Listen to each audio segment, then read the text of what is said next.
What a great talk radio take. Tremendous.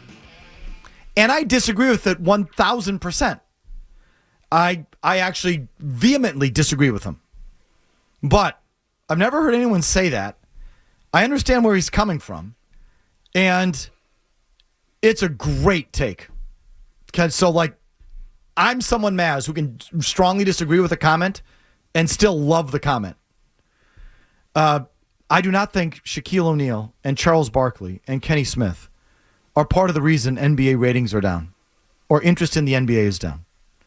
In fact, I, like many others, think that is the gold standard for panel shows and post-game shows, that is the model. And I've given the NBA credit for, supporting those guys when they are critical of the product a lot of the time. And I think that's what sets them apart, and that's what makes them so great. And me as a consumer, that's what I want. McIntyre wants me to watch those MLB shows or the NFL Network shows. Right, because here's the thing. Is there an NFL Network show worth watching? I mean, no, not really. No. And look, what are we talking about? I don't agree with him either. It's certainly a bold take, but I don't like it because it's basically what he's saying there is it's the guy's job on Inside the NBA to lie and say they like what they're watching, even though that they don't. The reason that show's the best, and like you say, it's the gold standard, is because they're hypercritical of what they're watching, and they'll go after guys. That's what makes it so refreshing and so good. Oh, so like I just think he's wrong. But boy, I never even thought of that, and I like the fodder, and that's what the job is. So the kid's doing his job. He's getting a Christmas bonus after that. So just out of curiosity, and I think he believes it. Oh yeah, for sure. I don't think he's making it up. I just think, boy, I just could not be in stronger disagreement. Go ahead, Mazz. No, I was just going to say, how old is he roughly? Because I do think that that it is reflective. He's in his late 30s. Yeah, but see, I would have guessed a little bit younger than that. I just think there's this like softness that exists now among. You can't say that. Like look, those guys are great. Shaq, the dynamic between Shaq and all of them, first of all, but Shaq and Barkley, off the charts. Off the charts. It's terrific. So, in fact, I think they enhance my viewership of the product. So I think he's wrong, but that still doesn't mean it's a bad take. It's a great take. Oh, holy crap. He's the same age as me. So he's old. Adam Silver addressed this at the NBA Cup. He admitted that there is a lack in ratings, but that did not equate to a dip in an interest in pro basketball. Interesting trick there that he's pulling. He says, if you look at some of the other data points, Murray, in terms of our business, for example, we've just come off the last 2 years of the highest attendance in the history of the league. He said, we're at a point where our social media audience is at the highest of any league and continuing to grow exponentially. That part's probably true. I don't think that's a lie. So it's not a lack of interest in this game. Silver acknowledged that the ratings were a little softer, but pointed to a broader trend of cable television viewership is down double digits across the board. Viewership is also down for men's college basketball, 21%, women's college basketball, 38%, Caitlin Clark, and the NHL, 28%. So I think the NBA was down 19%. So when compared to those things, it's actually down less than some other things. If you ask me, it's a combination of three things. One, cord cutting and the natural evolution away from the traditional model of watching games on cable TV to the streams and the clips and the way kids consume sports now on the phone, on the clip, like that thing. Like that's number one. That's number one with everything. Okay, so that's number one. Number two, I think for me, there's just a lack of competitive games. And there's just not enough two matchups where there's two good teams playing a competitive game. And I just don't get it enough. And so I think there's a lack of inventory of good quality games and good quality teams. And then third, I think they're in one of these ruts where they're between superstars. And the league has always suffered in those times. Yep. Mazz. I was just going to say this. Go ahead. Yeah, the 90s post-Jordan. I think we're now sort of in the post-LeBron. Steph Curry, he died in the back nine for sure, if not the 17th on Steph Curry. And I don't think people have really gravitated to the new guy. And I think the Celtics partly play into this. That I don't think the Celtics have a tremendous amount of sex appeal nationally. Like they're the best team in the league. It's their time. And I don't think I don't think, I know we're into them, you're into them, but I don't think that they resonate across the country. Like if this were the Lakers, I think it'd be better for the league. More people nationally want to be Lakers fans than Celtics fans.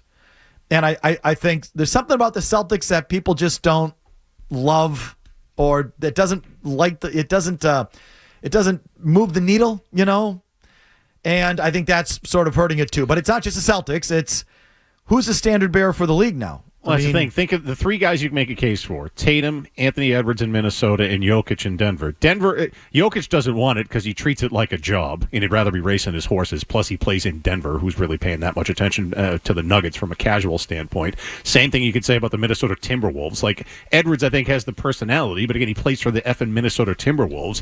And Tatum is just, I think, too nice. And I think there is this sort of anti-Celtic bias. But I do think if you had this, like, Frankenstein monster of Anthony Edwards' personality in Tatum, he might be the guy, but he ain't that guy. So there's a hole there.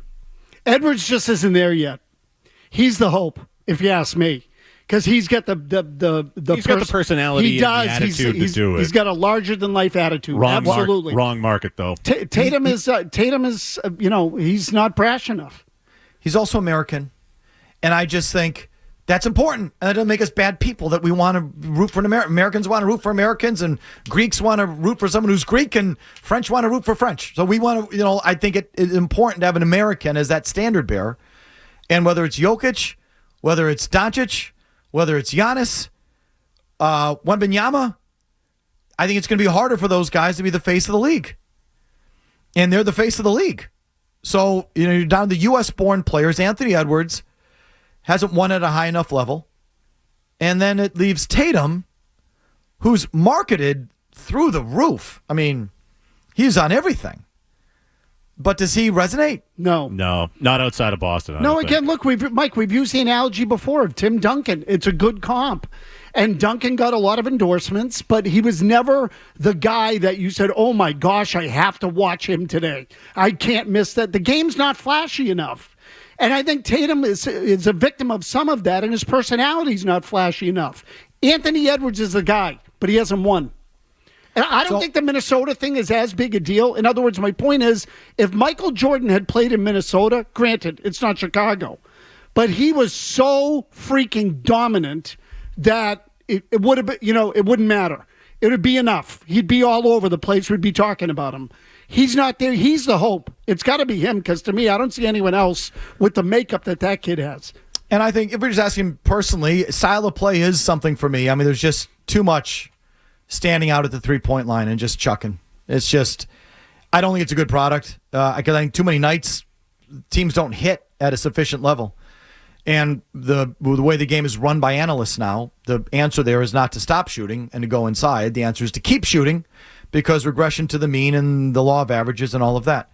So you get these games where everyone's missing from three. I mean, that's what happened to OKC last night. I think they were 3 for 20 at one point from beyond the line. That's why the Bucks won, is that they couldn't hit threes.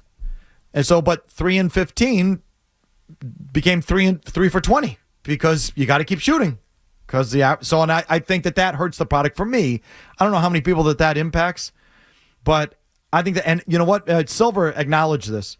He says he's not, there's no call to move the line back, but he acknowledged that the analytics movement has potentially had an adverse impact on the game. Quote, it's not unique to the NBA, he said, where analytics start to be too controlling and create situations where players are doing something seemingly unnatural because they're being directed to do something that is a more efficient shot. So, he said the league's looking at it. I don't know what they do about it. But Silver, like others, is looking at this and saying, well, the reason everyone is shooting threes is not because it's the right shot or the right basketball play. It's because the analysts are telling them to do it. And that's what the model says. And that's not good for our sport. It's not good for any sport. And I don't know what he does about it. I don't know if he's got the balls to really do something about it.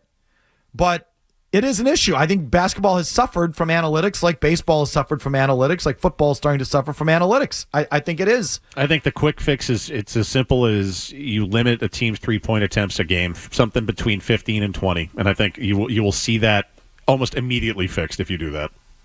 So there's that. Move the line back. No corner threes, something like that. Limit the amount of attempts. Change the line. Take away the corner threes. Something like that. I don't know. But the game has gotten a little too soft.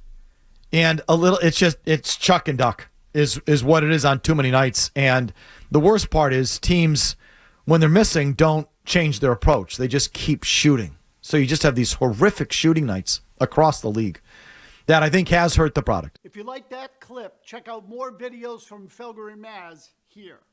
For more Celtics analysis and opinion, hit this playlist. And for all the latest from the Sports Hub, download the app at 985thesportshub.com.